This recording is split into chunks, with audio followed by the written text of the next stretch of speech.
Welcome all and thank you for joining today's AWRI webinar. My name is Robin Dixon. I'm a Senior Viticulturist with the AWRI. In this session, we're going to take a look at botrytis. So with the weather conditions that many regions within Australia have experienced this season, botrytis is showing its ugly head in some regions that have never experienced this before. So in the spirit of reconciliation, the AWRI acknowledges the traditional custodians of country throughout Australia and their connections to land, sea and community.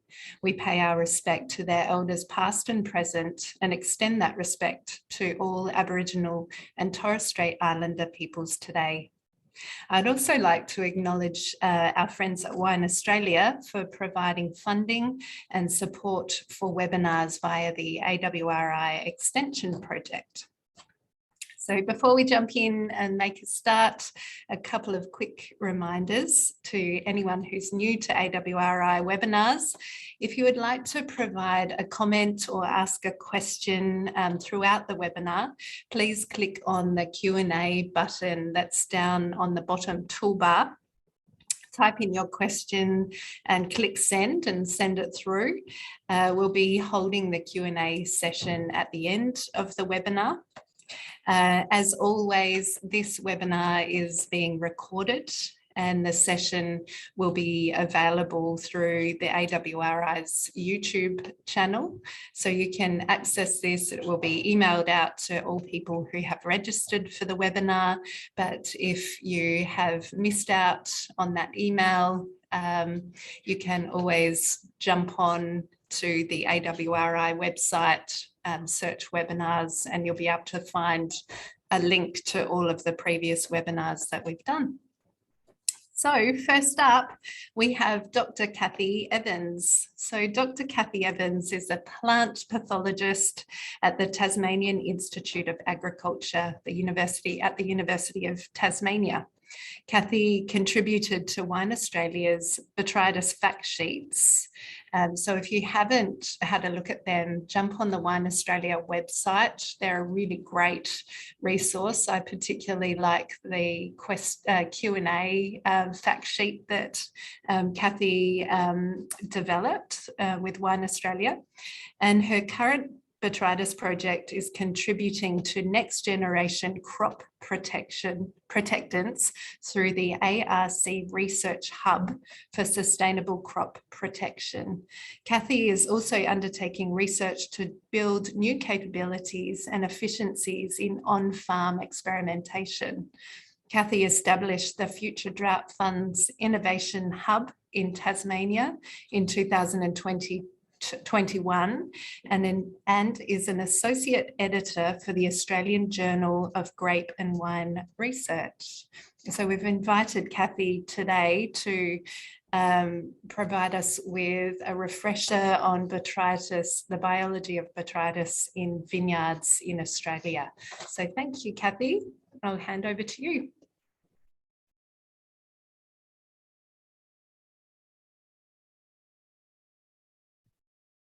Start again. Thanks, Robin, and thank you all for tuning in. Well, here we are again in the middle of another very challenging growing season.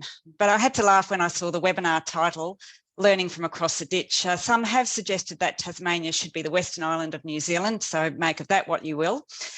But today it is important to recognise that botrytis manifests itself differently in different wine regions, and that the tools that you have will likely vary from those used by others, depending on your site, variety, your budget, winery logistics, and of course, seasonal conditions. So today I'm going to do the arc around technique, treatment and timing, and this is to help you identify those things which are directly in your control. I do have some new stuff today, otherwise treat it as revision and hopefully setting the scene for Trevor's talk, and I can't wait to hear that. So first thing, Not all bunch rots are caused by botrytis, and you can confirm botrytis by using some magnification to observe its characteristic spores. If in doubt, ask someone. So for those of you who are spraying for botrytis, and not everyone does, then let's get the spray coverage elephant out of the room. If we're going to spend money on expensive botrytis sprays, then the least we can do is set the sprayer up properly. Check the coverage at different times and keep up with the maintenance. So Hannah McKay and Pulley Wines hosted an AWRI spray workshop last week here in Tasmania, and great to see that the rig is now rejigged. Now, at that workshop, we were reminded about the challenge of getting good spray coverage on the inflorescence, with flowering being a key stage, crop stage for botryticides. What can happen is that you can get this laminar flow effect around the bunch, meaning that no spray droplets are actually deposited on the flowers. So the advice is perhaps to reduce the airflow when it comes to spraying the flowers. And then the next issue comes when we try to get good coverage on the fruit. When berries are touching, the spray droplets can't reach inside the bunch where that latent infection might be emerging. There isn't time to talk about adjuvants today. It's a whole topic in itself. All I can say is proceed with caution, get advice, and always refer to the compatibility section of product labels. So let's now have a look at treatment, although none of these things are mutually exclusive. And when I talk about treatment, that's not just spraying. It could be cultural controls or even harvesting early to escape severe disease. These next slides are really about a process to help you come to your own decision. For chemicals, there's information in the AWRI dog book and on product labels that at least tell you that something has been tested and has potential to have an effect on botrytis. And of course, underpinning this is the results of replicated small plot trials. But there is still a huge gap between seeing the results of a small plot trial and knowing what is going to work at your site using your equipment and under the range of disease severities that you're likely to encounter. Trying something without comparing it directly to your current approach is not really going to add to your knowledge. If you try something new over a whole area and you don't get any disease or very low disease, then is that due to the treatment you tried? Wayne Wilcox used to say, "Our best sprays work when we don't need them." And I think there is a lot of truth in that, although that may not apply this year. I've been working with PhD candidate Summer Song over the last 3 years towards the simplest and most informative grower-led trial. What we do now is locate a non-replicated test strip along rows, but we pay attention to where the strip is positioned. And we position the strip using spatial information so that the treatment responses, in this case, botrytis severity at harvest, is likely to cover most of the range in the entire block. This means that we can relate the results to elsewhere in a spatially variable block. Now, if you don't have spatial data like elevation or proxies for vine vigor, then simply use your own knowledge of disease hotspots and try and choose rows likely to cover low to high disease severity. This approach is a bit counterintuitive to a small plot trial where we try and minimise spatial variability in botrytis response, or indeed any other response variable of interest. For spray trials, what we do is make the test strip about 6 rows, to accommodate the spraying, and then assess on the centre 2 rows so you don't get interference from spray drift. So what we did is sample every 3rd or 4th vine going down the row for a disease assessment, because botrytis is really spatially variable. We then calculate a moving window average. So in this case, we have a window size of 4 samples, but the window size can vary. You get the average of the first 4 samples, then you move the window by 1 and you do it again and you keep going down the row. And when you plot the moving window average, you can see the variability in the response due to the treatment going down the row. Now, there is absolutely no need for statistics because you can eyeball this and see where there are differences that are of practical value. Look, I'll talk about the treatments next, but you can see here that one treatment had more severe botrytis than the other, but not at every location going down that row. So here are the full results of the trial at site 1. where we've added the t-test for those who feel they need to see a statistic. So the treatments were selected by the grower, and they were a synthetic botryticide at 80% catfall, and then the same treatment plus a biological at 2 to 4 millimetre berries, or the same treatment but the biological at 4 weeks pre-harvest. Now, I'm not revealing the materials used because it's really irrelevant to the point I'm trying to make, which is about sharing a simple trial methodology. And this is only one trial. So anyhow, the top panel in this graph, we saw that before. Adding the biological at that early timing actually made things worse on average. The panel on the right shows that the biological at the later timing improves things, against the closest row where the standard was applied, but not at every location along that row. And when you compare both the treatments, including the biological product, then the stats say on average, the average effect is similar. Yet again, clearly there are some differences depending on where you are in the row. Here's the result from the other trial site where the disease severities were much higher than at site 1. Here, there's no statistical separation between the averages of the two treatments, and neither of them are reducing disease severity below 5%. Even so, if you look at the treatment responses from about sample 95 onwards, then you can see the treatment with the biological had lower disease severity than the standard treatment. So a spatial approach like this at least highlights the opportunity to investigate what's going on in the vines at that end of the block. So in summary, regarding the value of your own trials, with or without help to do them, it means you can truly answer your questions about choice of botrytis treatments. We know that the same trial at a different site or season might produce different results, but over time, you start to learn what works at your particular site. And if you don't try, you don't know. So by all means, note the trial results of others. That's still very important, but don't be afraid to try things methodically. And and I say, really tread your own path when it comes to botrytis. So let's talk about timing now. So here we can still generalise about goods. Here we can still, I guess the good news about this is that we can still generalise about good times to spray and when to stop spraying. This is where we need to understand our botrytis biology and the key crop and weather factors. Now, before we go on, I do want to address this common question of the relative importance of the flowering spray relative to the pre-bunch closure spray.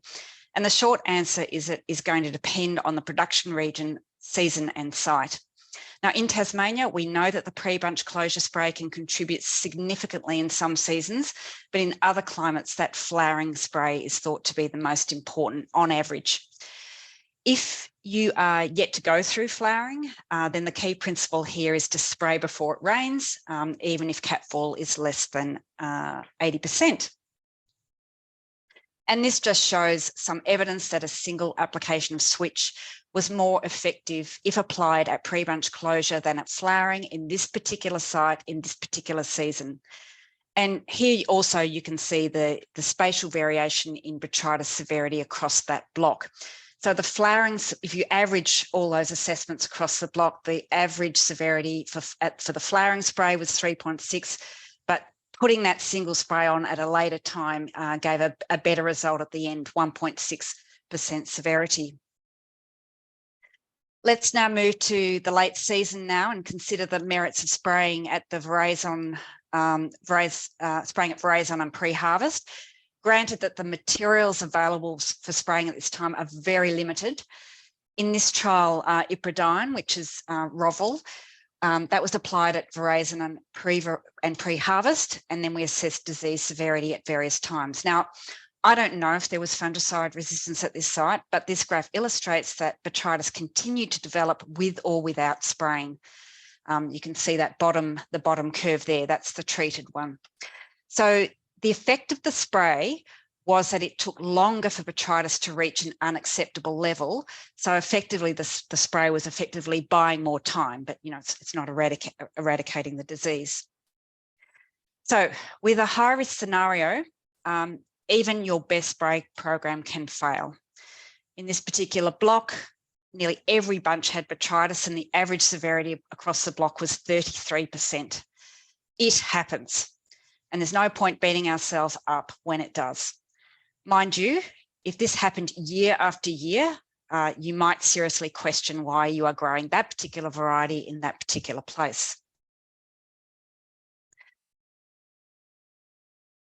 Okay, so the next question is, when should we stop spraying?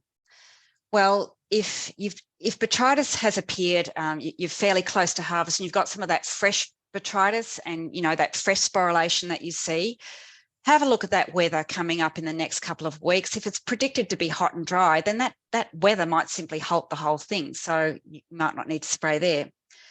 But it is important to make, you know, in a horror year, it is important to make that decision to stop spraying as early as possible. Know what your botrytis severity is. And you can assess, there are apps to help you assess botrytis severity in a block. Has that severity gone beyond acceptable? You might want to use some of those contact materials that look like they dry up the botrytis. And yes, that tends to have a cosmetic effect, but don't forget that the botrytis is still there inside the berry. And as that fruit is rotting and starting to decay, well, it continues to decay, and it continues to rot and leak juice and so on. So it can look pretty horrible. So harvest date is a botrytis management tool.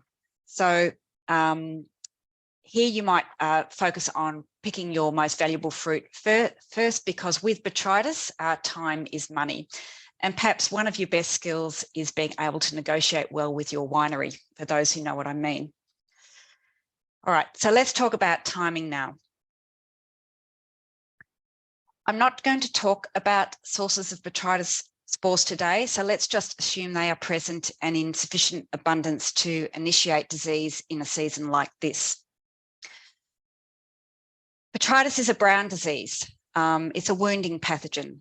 So its spores germinate. When the spores germinate, they like to colonise dead and decaying plant tissues.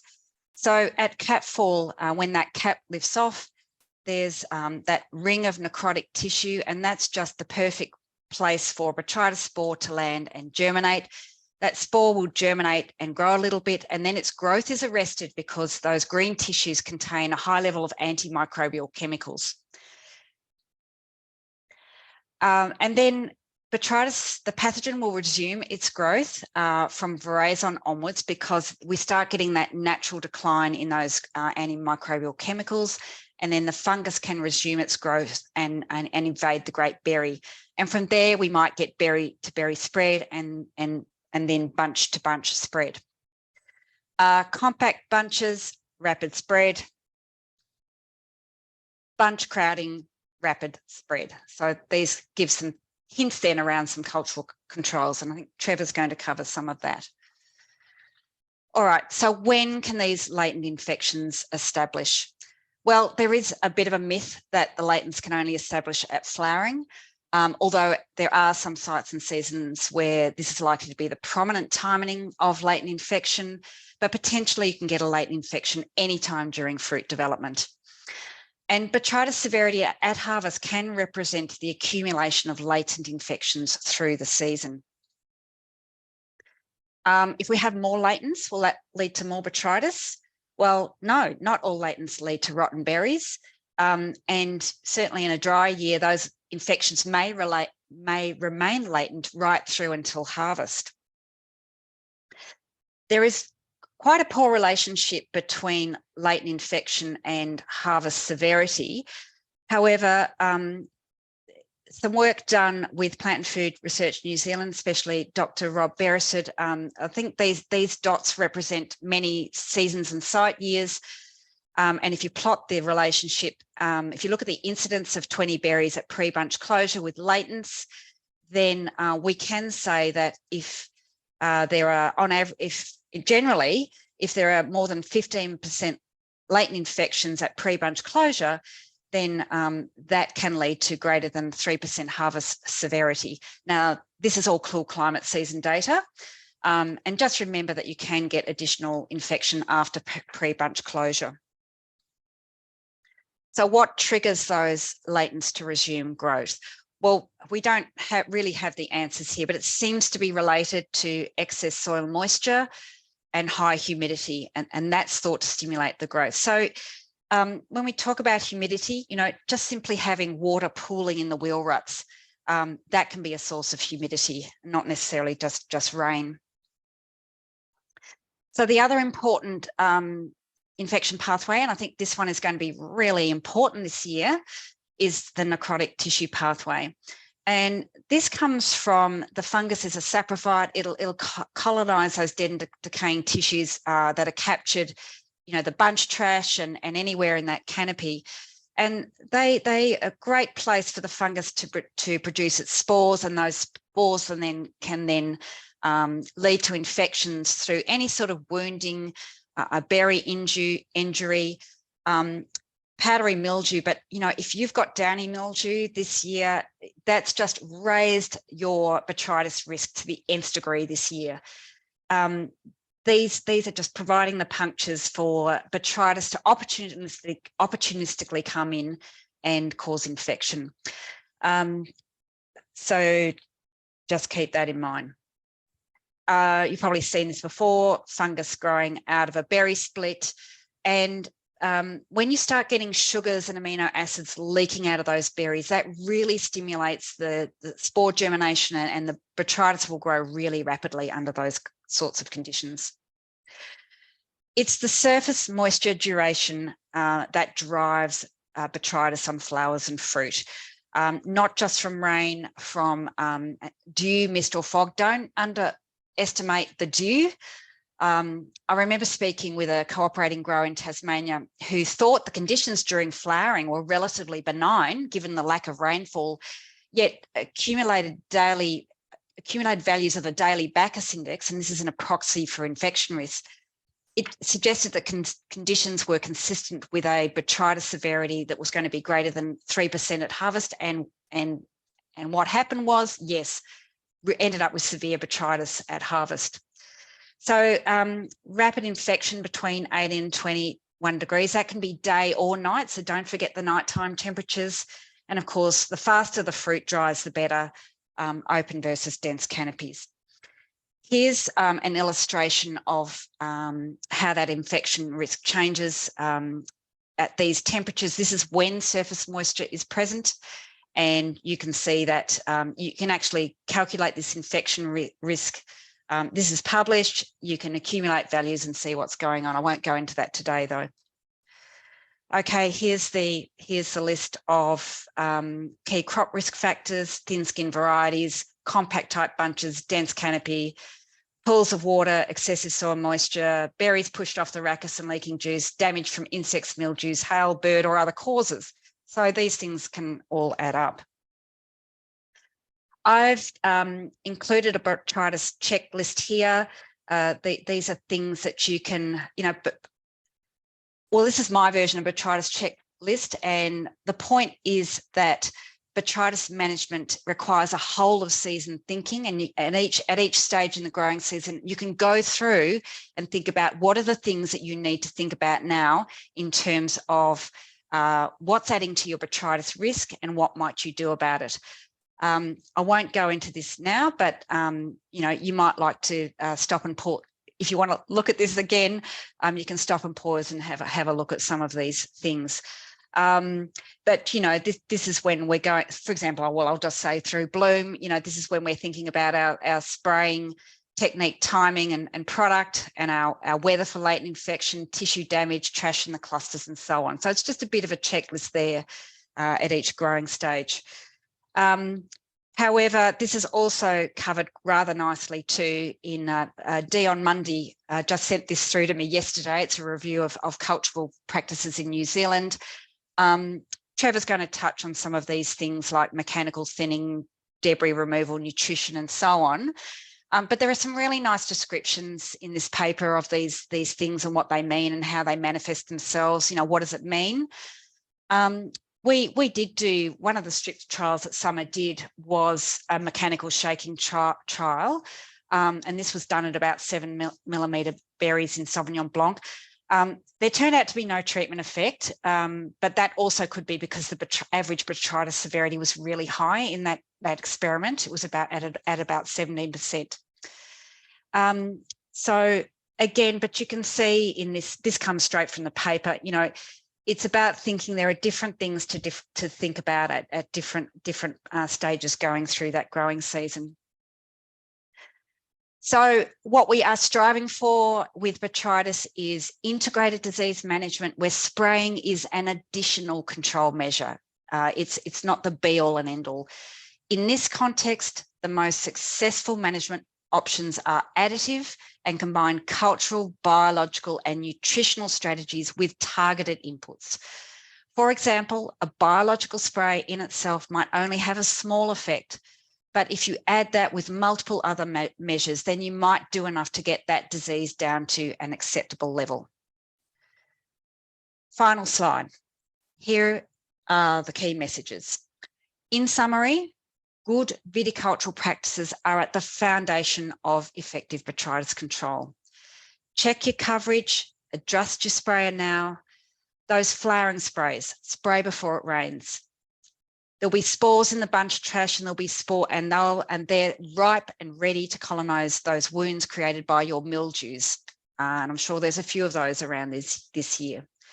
The faster the fruit dries, the better. And fruit gets wet not just from rain, just think about the other sources of surface moisture.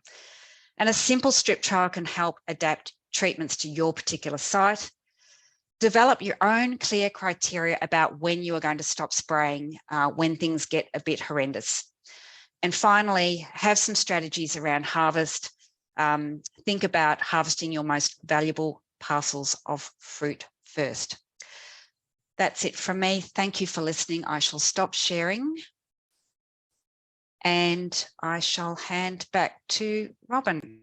Thank you, Kathy. My goodness, you jammed a lot of amazing information in there.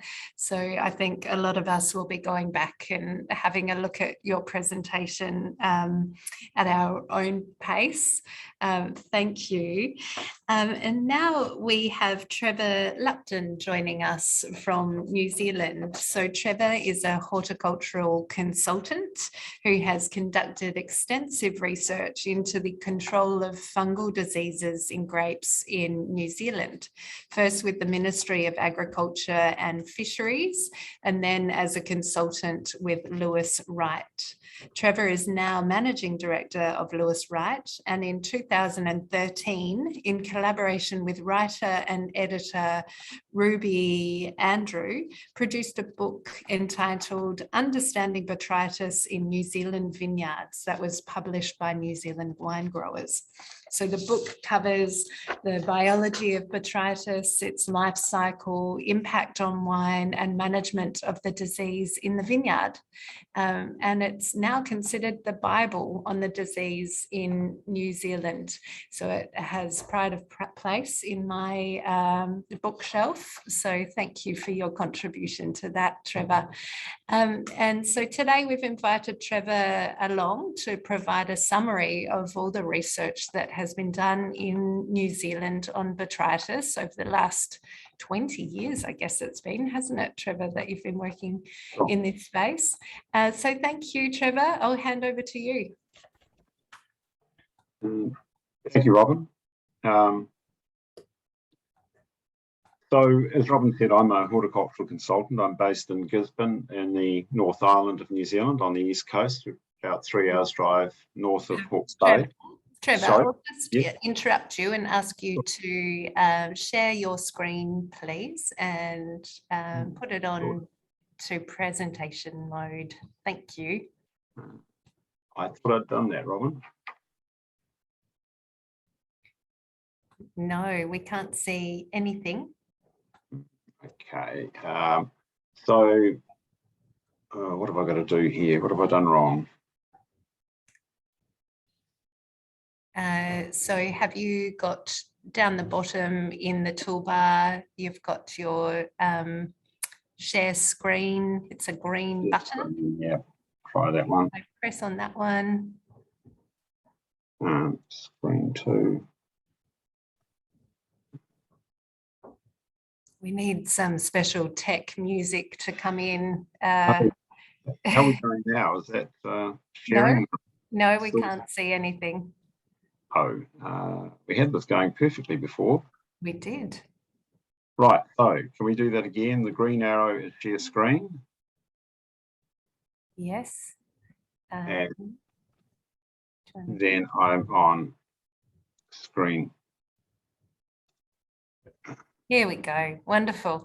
And now the bottom, the button. Perfect. I'll hand over to you now from the beginning.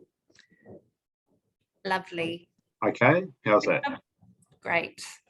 Right, Thank you. sorry about that. Okay, so I'm a horticultural consultant. I'm based in Gisborne in the North Island of New Zealand on the east coast, about 3 hours drive north of Hawke's Bay.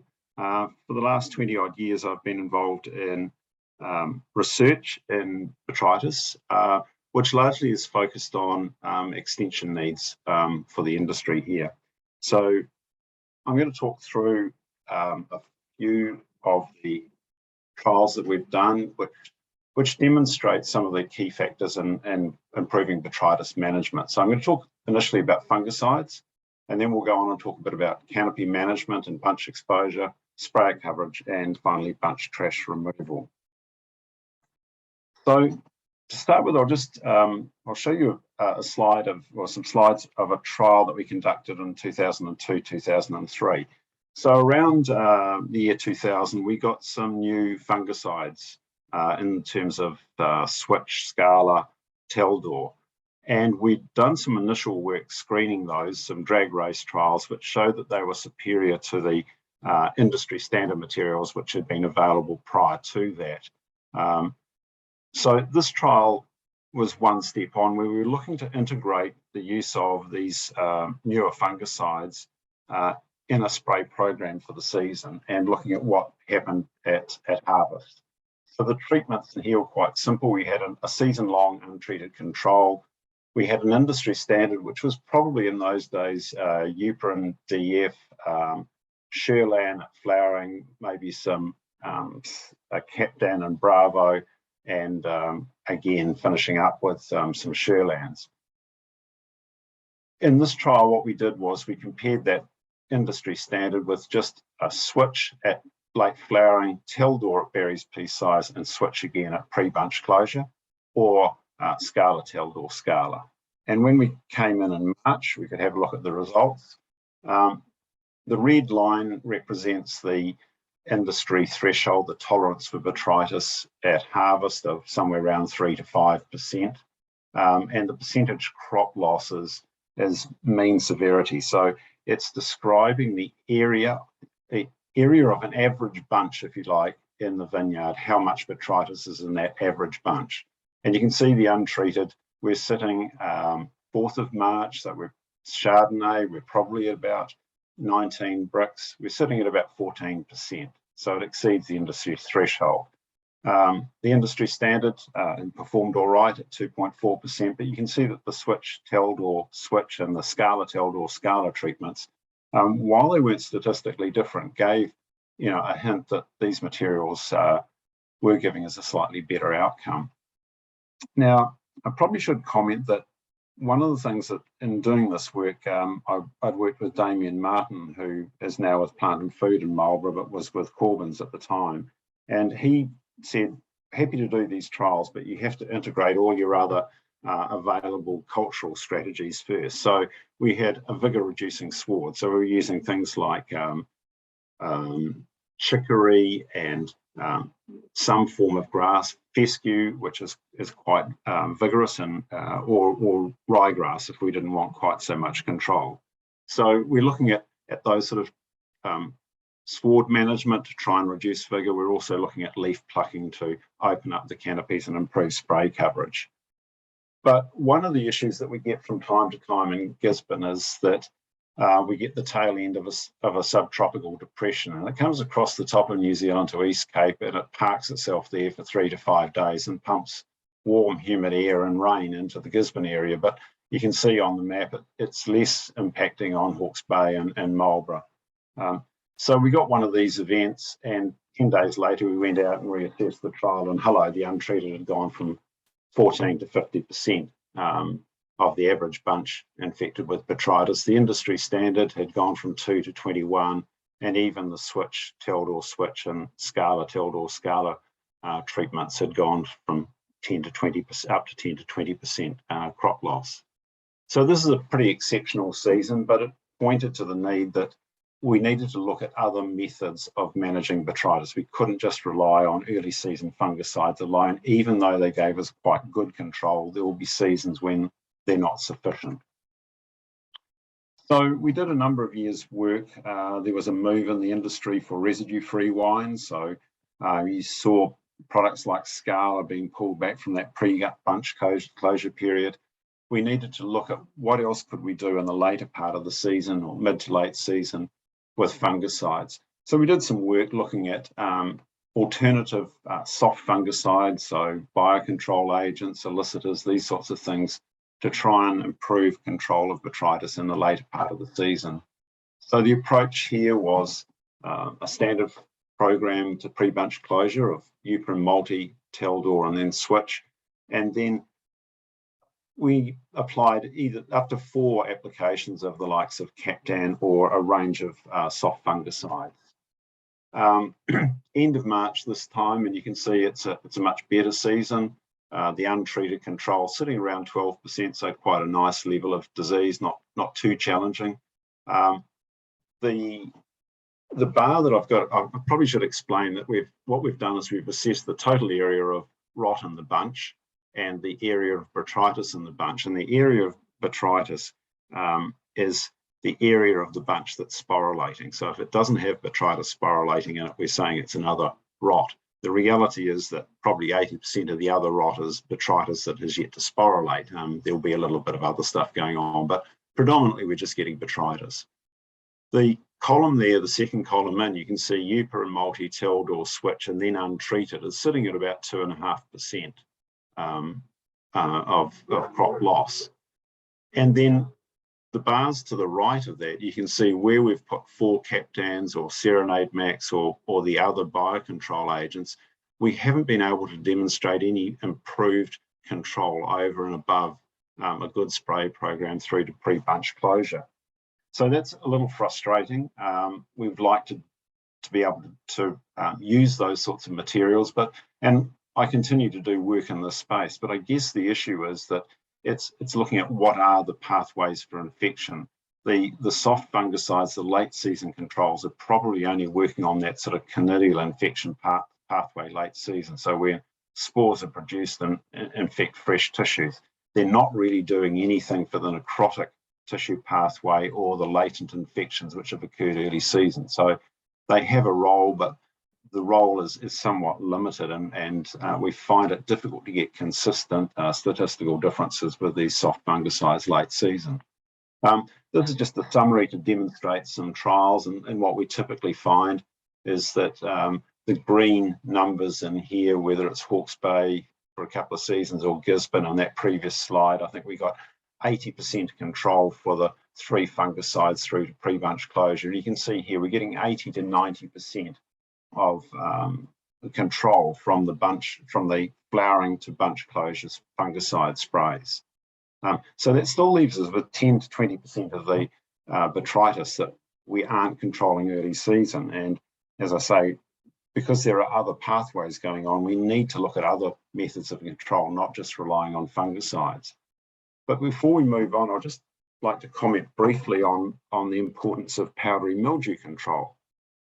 This is some work from the US. It's with Chardonnay, and it's David Kadari, who works in the same group as Wayne Wilcox. And what it's demonstrating here is that after flowering for a period of about 2 weeks, the berry is highly susceptible to powdery mildew infection. Then that susceptibility rapidly changes into resistance, so that by 4 to 6 weeks after flowering, the berry is resistant to powdery mildew attack.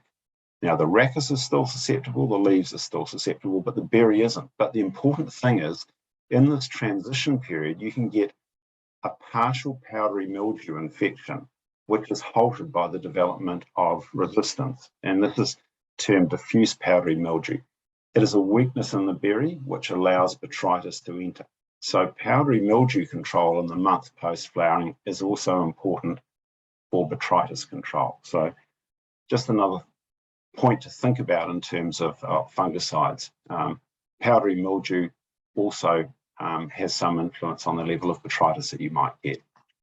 So moving on to look at some of the cultural controls. The first one in Gisborne and Hawke's Bay, particularly with Chardonnay and Reds, we look at trying to achieve 70% of the bunches exposed. And you can see these two photos on the left-hand side. This is some work from Peter Wood in Hawke's Bay. 35% of the bunches are exposed in the left-hand photo, and then the leaf plucker has gone through and we've got to 70% bunch exposure with mechanical leaf plucking.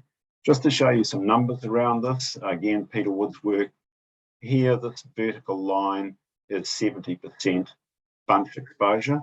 On the right-hand side, it's saying that if you achieve 70% or better bunch exposure, then you can expect to have 5 or 7% there, but generally less than 5% botrytis at harvest. If, however, you're running a denser canopy, you're looking at numbers more like 12 to 25%. So quite a strong cultural management that can be used for botrytis. And we try to get 70%. We try to get it early. We want it in there by sort of berries piece size. Gives another advantage, and obviously we can get better sprayer coverage of the bunches at that time. So that leads into the sprayer coverage issue. This is a moisture sensitive paper pinned to a shoot next to a bunch. So we're trying to measure what deposition there is on the bunch. The paper is folded in half. So we're looking at spray deposition from directly facing into the row, but on the back side of that paper, the spray deposition that we'll be recording has had to pass right through the canopy. So just looking at an actual example, this is a Sylvan 3-row sprayer and in Gisborne and Chardonnay. And these are the results that I got from 10 papers put out. You can see that on the right-hand side here, we've got very good spray coverage from the paper pointing out into the row, so directly against the sprayer. But where the spray has got to go right through the canopy, we've got quite a lot of, 35% of the papers we've assessed as inadequately covered. I did 2 minor changes to that sprayer. I moved the nozzles 15 degrees forward. They were flat and square, so I've moved them forward and I've tilted them 15 degrees up. What that's done is that the air out of the nozzle has lifted the leaf and allowed the spray plume in under the leaf and into the water sensitive papers and the bunches. And you can see there that everything is adequately covered, even these papers at the bottom here. If you put a hand lens on them, there's a lot of fine deposition on there. So a very good quick way to assess sprayer coverage and to, with a few quick runs, to improve sprayer coverage. So moving on to bunch trash removal, and this is something that combines with leaf plucking. So again, we're focusing on trying to get rid of the bunch trash after fruit set. So between fruit set and berries piece size thereabouts. Here's some photos again from Peter Wood in Hawke's Bay. You can see the photo on the top left. He's taken a bunch that hasn't had bunch trash removal applied to it. He's tapped it and you can see all the aborted berries and caps that have come out of it. And in this case, it's a collard that's gone along the row, blowing the trash out of the bunch. And here's a bunch that's had the bunch trash blown out of it. Peter's again tapped it, and there are much fewer aborted berries and caps that you can see. For the numbers, just looking at this on the right-hand side, what it's showing is that if you do not do the bunch trash removal and you do not leaf pluck, you're sitting at about 18.5% of the crop infected with botrytis. If you apply blunt bunch trash removal or leaf plucking, you get down to about 5%. But it's cumulative. When you add these two together, you're down to 1.7%. So some quite strong improvements in botrytis control and cumulatively.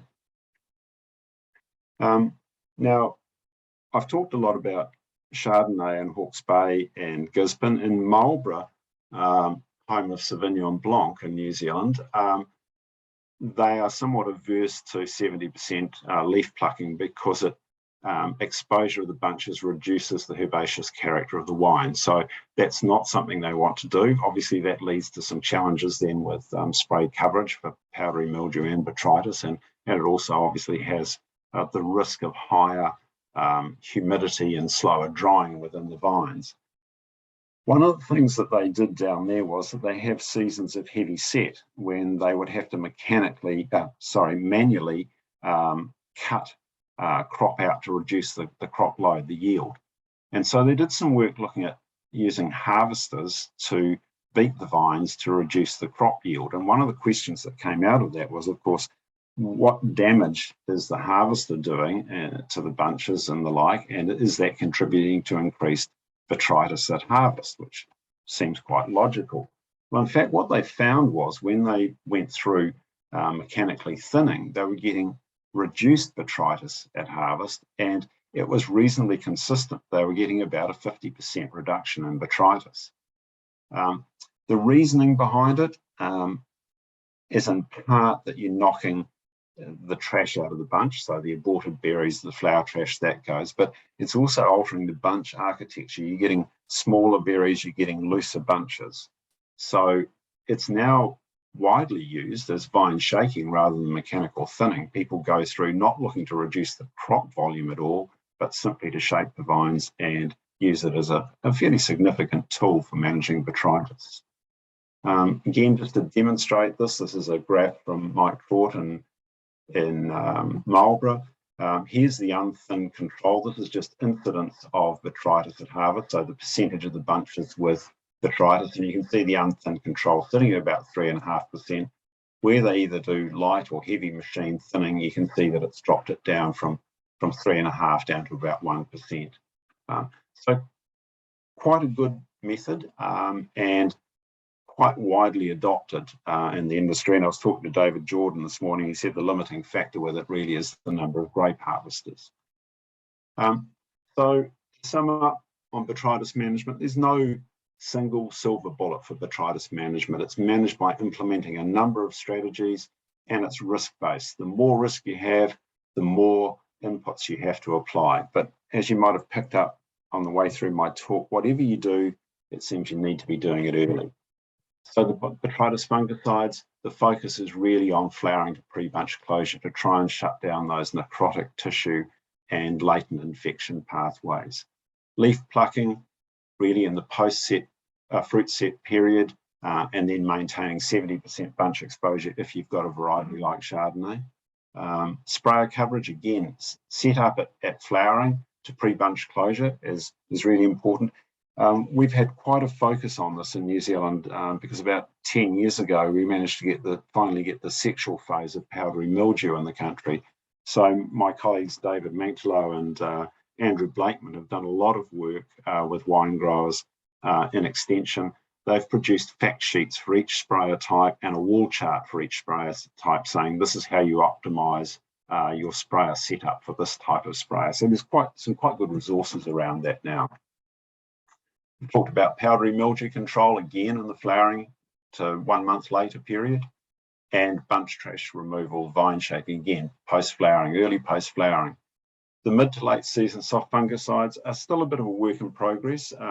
Obviously, if you're under pressure, you're probably going to do something in this space, but really it's probably controlling one pathway, but a lot of the botrytis we believe is actually starting earlier on in the season. So they have a role, but really it's probably earlier in the season that we need to make the major improvements in botrytis management.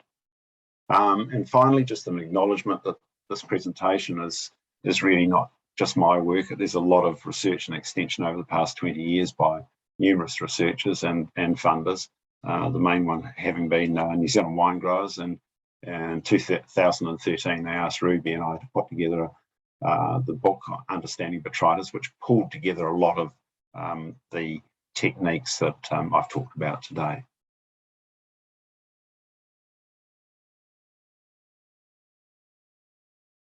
Oh, Robin, you're on mute. Okay. Thank you, Trevor. A whirlwind through the last 20 years of research in New Zealand. Thank you very much. Excuse me, my voice is cutting out. Now, thank you for joining us again, Kathy, for the Q&A session. So we have a question from Darren over in New South Wales. Do we know what the antimicrobial compounds are at flowering? And can these compounds be synthesized into a product to protect berries at later stages in the season? Thanks, Darren. Hi, Darren. Yeah, really good question.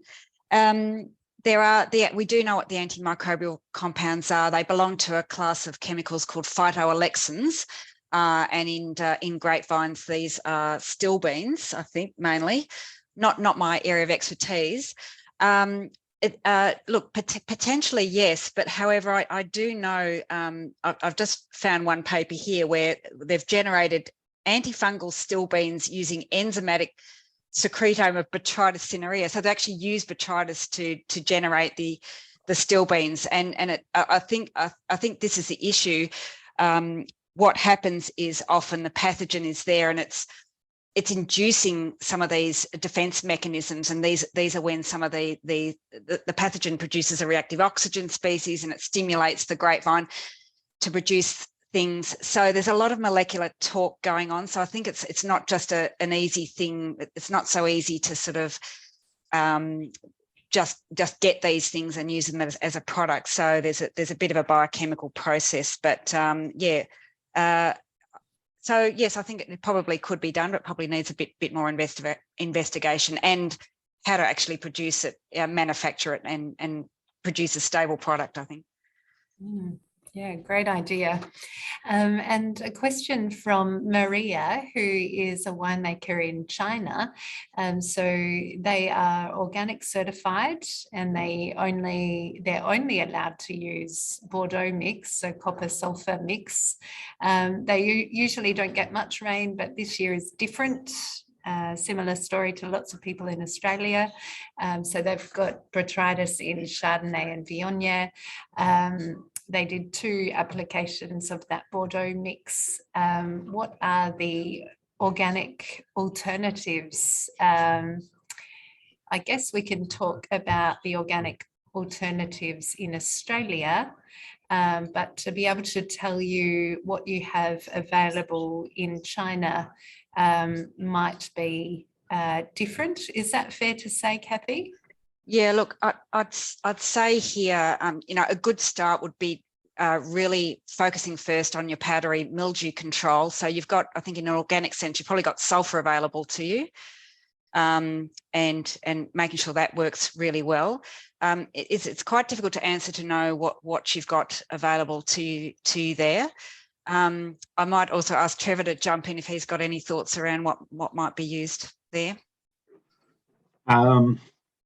Haven't had I think a lot of the organic production in New Zealand is in drier areas, so probably more the South Island than the North Island, but I guess you really forced into a lot of those cultural controls that I've talked about bunch trash removal and canopy management in the absence of strong fungicides, because I think, the biologicals are going to be somewhat limited in their activity. So I think, yeah, powdery mildew control, clearly important, but it's probably more around site selection, making sure you're in an area that suits biological production to start with, and then appropriate canopy management for that environment. Yeah, that's right. And the general principle with organics is, cultural controls are a major feature of good botrytis management. So just on that topic, Kathy, you mentioned grapevine nutrition in one of your slides. Can you talk to that a little bit more? So from memory, nitrogen has an impact on botrytis, and I think there's been some work in New Zealand looking at nitrogen, the impact on botrytis. So is that an indirect effect that's more nitrogen leads to a more dense canopy, or is the nitrogen actually having an impact on the botrytis directly?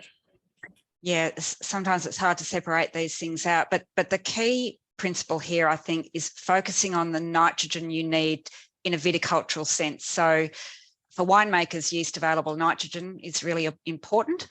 And it's important to pay attention to that first, get those bits right, and getting the vine in balance. So the nutrition piece is really about focusing on the viticultural needs before the disease needs. And if you focus on that, you're sort of you're halfway there with botrytis. So the indirect effects are where you've got an overly vegetative dense canopy, too much. When your vine's out of balance, that's creating that humid microclimate.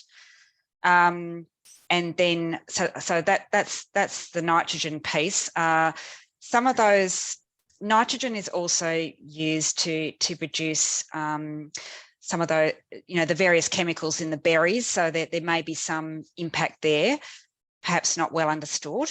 And then there's probably something to do around mechanical thinning as well too, Trevor, the impact on that. So there's going to be interactions with nutrition. And then the other one that people often focus on is calcium, and this is about getting a berry skin with good integrity of that berry cuticle. Again, the principle here is everything in balance, making sure nothing's in deficit and making sure nothing's being used excessively, and really that's to me that's what the focus should be. Okay, thank you. Do you have anything else to add to that, Trevor? I guess it comes down to the Gisborne, Hawke's Bay, generally vigour is an issue, and that's where probably the initial work was, when I came to the district, most vines, it was fairly quantity focused rather than quality focused, so the vineyards were largely cultivated. So one of the ways, and it was probably Richard Smart who introduced a lot of this initially, was to try and devigorate the vines by using grass swards to take the canopy vigour down and make it more open. So, I guess there are ways of managing nitrogen, but certainly nitrogen and vigour is the issue that we have here, rather than a lack of nitrogen, which could occur in some sandy or stony soil situations. Yeah. Okay, wonderful, thank you. And I think you can look at a vigor map, and in some cases we've shown that if you look at botrytis severity, you can get a correlation between your vigor map and your botrytis, your hotspots of botrytis. That's not always the case, but yeah, that's a bit of a clue as well. Great. So plant cover crops selectively throughout the vineyard to reduce the vigour of those high vigour vineyards, maybe. So Louise has a question about adjuvants. Do you recommend their use, and if so, which one? So this was directed to you, Kathy. Now you said you could have a whole session on adjuvants. Is there a paper that you can direct people to, or can you provide a very brief summary about adjuvants? Well, all I can do is relay what I heard from David Mactello last week, and he talked a lot about the organosilicon adjuvants, and some of them have stickers in them as well. He was quite promoting them in the sense for those when you've got bunch closure in the fruit, they really do spread things. However, you need to know, I can't give advice on what rates and everything here and now, but you do need to know what you're doing and seek some expert advice around these things. And it's really important that they're not used with some products. So it's a matter of reading those labels. But yeah, look, I can't really share more than that. Yeah. Okay. Thank you. Trevor, do you have anything else to add to that from your work in New Zealand? Well, I probably, again, I'd go back to what David has been saying, and I think he's been doing a few presentations in Australia. Really, the choice of adjuvant also relates to the water rate and sprayer type that you were using. So it's, an organosilicone, generally you're needing to use relatively low water volumes to achieve that. A non-ionic wether would be used at higher water rates. So it is sort of a horses for courses. We haven't seen, the damage that we see is actually when we start putting adjuvants in with sulfur, and anything over 28 degrees for us, we can start to see a little bit of damage. We generally don't get those temperatures here, but it's probably more, I'd be more conscious of powdery mildew control and adjuvants than botrytis. But yeah, the concept of using an adjuvant with a botrytis fungicide makes a lot of sense if you're trying to get into the inside of a bunch.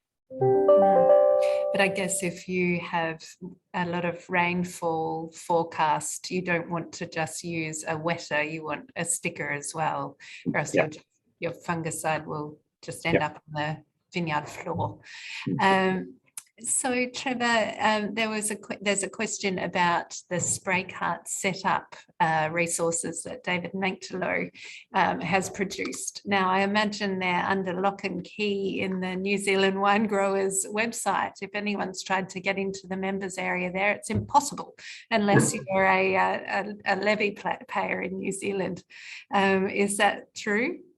Yeah, I guess it is, but I'm surprised that the hand of friendship across the seas, that there couldn't be some exchange on that basis that you could arrange, Robin. Certainly, it was an initiative that I really drove, was that there'd been a lot of talk about sprayer setup, and I said really to get behavioural change, you've really got to give people some quality resources. It needs to be something that goes up on the wall and the machinery shed so that people are actually seeing it. So yeah, we produced quite big posters that were laminated that go on spray shed walls, and detailed fact sheets that go sprayer type by sprayer type. You could always ask your spray machinery supplier. They probably would have access to the fact sheets and wall charts that are relevant to their sprayer type. Okay, thank you. Or ask David Manctolo. Yeah, we will ask our friends over across the ditch if we can have access to those, and we will share, if we're successful, we will share that with this group. So thank you for that question. Now, last question: Pinot Gris is very affected by botrytis in cool climate Chilean conditions. What's the best strategy to control in these susceptible varieties? So he's asking specifically about fungicides and the phenological stage of applications. So he's using a pergola training system. So I assume those key spray timings of flowering and pre-bunch are going to be similar over there, but I'll let our experts answer that question. Kathy or Trevor, who wants to jump in? Oh, well, I'll just say the same principles apply. It's still Vitis vinifera, the same phenology stages. And I think here's where you can go through a bit of a botrytis checklist at your particular Pinot Gris site and just think about what are the things contributing to your botrytis risk at that site. So,